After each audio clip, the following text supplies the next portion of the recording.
But Okay. today, we just published a paper. I don't know if you saw it, but we published a paper a few weeks ago Mm-hmm. showing that Alzheimer's disease is very likely from this pathway, because when you eat foods that produce fructose, especially like high glycemic carbs like rice and potatoes, Mm-hmm. or like salty foods, you produce fructose in your body, but you also produce it in the brain. And for a long time, people didn't really,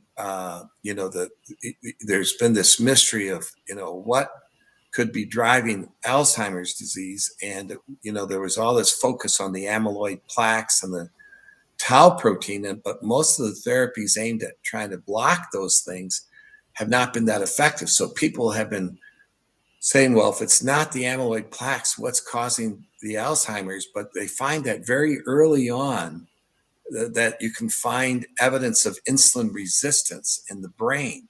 And so there seems to be this insulin resistance, and there's an impaired production of ATP. The cells aren't making as much ATP, and the ATP levels are low. And this is what fructose does. And it also causes a low-grade inflammation. This is what it does. It lowers the energy.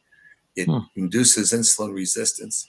And so what we what people have found is that if you give fructose to animals, you can, and sugar and foods that cause fructose production, you can show that fructose levels go up in the brain and that they can cause insulin resistance and drop the ATP levels.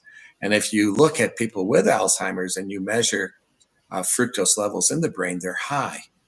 And so it's very likely that this is playing a role in Alzheimer's. And so we published that recently. It's gotten quite a bit of press, but it was more like a review than it was primary research. But the story is pretty strong.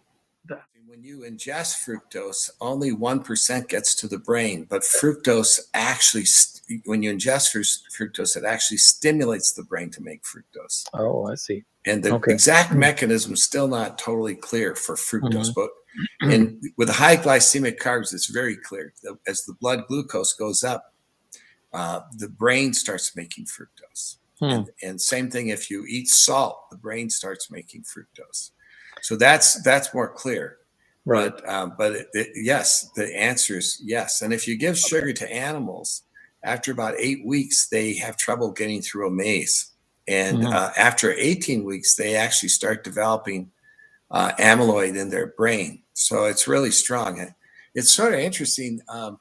What we think it is a foraging. It's like a foraging response, because when you eat fructose, animals want to forage, and foraging requires animals to search for food in areas where it may be dangerous. And so they have to be risk-taking, and they have to move fast, and they can't deliberate very long. They have to kind of be looking around all the time. And they have to reduce their self-control, because an animal that has good self-control isn't going to want to go into the lion's den, to get some food, and because it's too dangerous. So the way fructose does that is it inhibits the blood flow and the glucose uptake in regions of the brain that are involved in self-control and recent memory and attention. And these are the same regions where Alzheimer's develops. And the areas of the brain that are stimulated by fructose are the areas that are protected in Alzheimer's. And in Alzheimer's, there's this very common thing where you get this thing called a wandering response, where like 6 or 7 out of 10 people with Alzheimer's it's sad. They can just wander off, and it's sort of dangerous. And that may be a carryover of this foraging response. So there's a real link there.